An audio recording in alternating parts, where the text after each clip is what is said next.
processo de busca da integridade na cadeia de valor e de terceiros não é algo novo, é algo bastante antigo, já faz parte das melhores práticas de governança mundiais, né?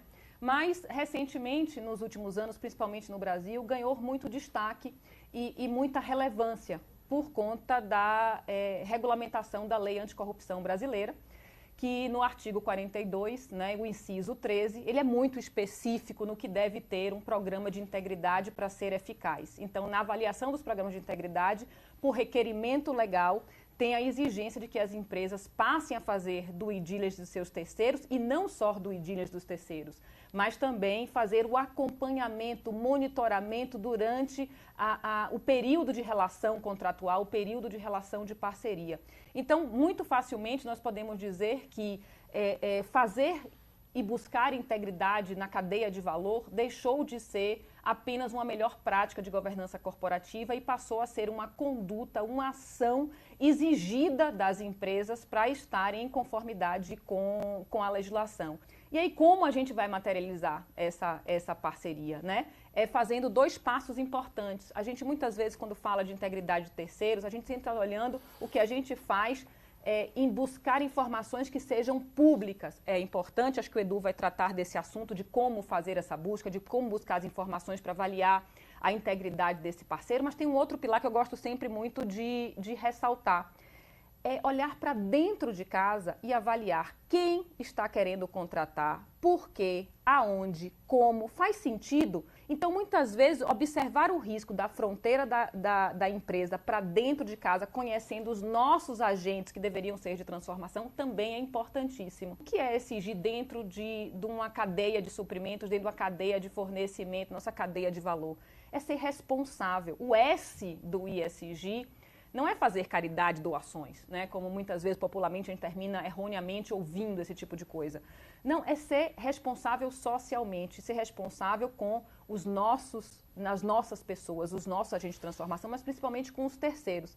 Então, quando a gente pega um terceiro que não está preparado para atender os quesitos de due diligence de uma grande empresa, o que a gente não pode fazer, né, uma empresa que é responsável, é praticar o cancelamento. Praticar o cancelamento de quem não está preparado chega a ser até uma irresponsabilidade e uma não compliance dentro de um programa de compliance. Então, a gente tem a grande oportunidade de identificarmos parceiros que precisam do apoio das grandes empresas que estão mais maduros para amadurecerem. Muitas vezes eles não fazem porque não querem ou porque não estão com vontade. Muitas vezes eles não fazem as melhores práticas que possam responder às perguntas de uma grande empresa no processo do dia porque eles não têm conhecimento. Ninguém deu a mão para ele, ninguém estendeu a mão, ainda não está tão acessível. Então, dentro da cultura de integridade de um terceiro, é importantíssimo as grandes empresas que estão aí preparadas, né, para atender a lei, que já tem programas de conformidade robusto, dar as mãos às pequenas e médias empresas que precisam amadurecer nesse sentido e dar chances para ele e computar nos indicadores de ESG quantas empresas eles conseguiram amadurecer, e aí você gera uma relação de parceria eterna, porque existe uma gratidão, né? Aí é o ganha-ganha, porque ele lhe ajuda, torna-se um fornecedor muitas vezes fiel pela gratidão, né, do apoio prestado, e ele consegue fixar no mercado e desenvolver e não morrer porque adere às melhores práticas. A responsabilidade de contratar corretamente é de todos, assim como a responsabilidade é de todos. O que acontecia até muito pouco tempo era que as organizações elas cobravam dos fornecedores que eles precisavam, seja responder, né, quer dizer, seja participar da due diligence da empresa, seja ter as próprias ferramentas de due diligence, mas também não dava ferramentas, não ajudava, né, não contribuía. E eu acho que nós que trabalhamos em grandes organizações, né, e acabamos sendo o vetor aí de transformação do mercado, precisamos ajudar essa turma, né, e não simplesmente mandar um questionário, tentar entender se eu tenho que fazer para todo mundo, né. Geralmente a primeira coisa que a gente pensa é que sim, devo fazer para todo mundo. E eu gosto de um outro modelo, assim, eu gosto de um modelo onde a gente faz para todo mundo e foca nos que tem risco, né? Imagina só, você tem lá um escritório e a pessoa vai trocar o filtro do seu ar-condicionado, ele vai ficar lá 15 minutos na sua empresa e vai te cobrar R$ 32, né? Aí você vai passar uma semana ele para um processo de due diligence, né, não parece fazer muito sentido, nem para você, nem para ele que está respondendo. Exato. Então, acho que a empatia, né, quer dizer, você se colocar no lugar da parte interessada é fundamental. A gente precisa focar no que tem risco, né? Não significa que você não deve olhar para os que têm menos risco, mas, obviamente, cuidar com mais profundidade dos que têm mais. O fornecedor também é uma parte relevante disso, mas existem clientes, né? Existem funcionários, existem parceiros de negócio. Imagina, a gente quer se associar a alguém, né? Quer dizer, criar uma empresa junto com alguém. Pô, aquele stakeholder para mim é fundamental. Eu preciso saber muito bem quem que é aquela pessoa. Então, acho que a lição número 1, pessoal, é a gente ser capaz de compreender os nossos riscos, né? Os riscos do nosso negócio e quais são as partes interessadas que estão envolvidas naquele risco, né? E eu acho que eu tenho olhado o copo muito meio cheio, assim, nesse aspecto, e acho que a gente melhorou profundamente, sabe, Pedro? O que a gente percebe são as organizações investindo muito em tecnologia, né? Então, com o Big Data, né? Com ferramentas automatizadas. Quando a gente manda um formulário de avaliação para um terceiro, muitas vezes a gente só pergunta o que a gente não é capaz de saber, né? Quer dizer, pô, se eu tenho lá um conjunto de dados daquele terceiro, para que eu vou pedir ele para preencher o endereço dele de novo, né? Quer dizer, nós precisamos ajudar e deixar o formulário cada vez mais fácil e leve. Ágil, né? Né? Ele tem que ter tudo que precisa e não deve ter nada que não precisa. Nós estamos aqui para falar sim, desde que o sim não traga riscos organizacionais, né? Acho que o nosso papel é muito esse, quer dizer, o papel de simplesmente dizer não é um papel muito simplista para as áreas de compliance. Então, depois que a gente colhe, né, todas essas informações do stakeholder, nomeadamente fornecedor, mas vale para cliente, para parceiros de negócio, enfim, é a hora da gente analisar. Né? E o analisar não é simplesmente bater um olho ali, né? Porque, como a gente sabe, já houve casos onde o fornecedor, por exemplo, preencheu errado, o fornecedor mentiu, o fornecedor não... Omitiu, às vezes. Omitiu alguma informação relevante, né? Então, ali tem que gastar mesmo energia olhando para aqueles formulários e eu gosto muito do modelo de criar um score de risco para aquele fornecedor. O que fazer quando acontece um problema, né, gente? A gente vive no mundo real. Acreditar que uma organização nunca vai transacionar, né? Nunca vai comprar, se associar com alguém que teve um problema... é viver num outro mundo paralelo. Eu acho que a gente não está aqui para isso. Então, acho que é muito importante que as organizações, para além de colocar esse processo para funcionar, sejam capazes de colocar o final dele, que para mim até é o mais importante. Quer dizer, é alguém com alçada para tomar aquele risco ser capaz de aprovar ou não aquele fornecedor ou aquele cliente, né? Geralmente, como a Olga colocou, a gente coloca isso na liderança da organização. Quer dizer, ora, eu tenho uma contratação muito grande de um fornecedor que por acaso apresentou riscos lá de integridade por força do passado, por força de mídia negativa, por força do que a gente encontrou.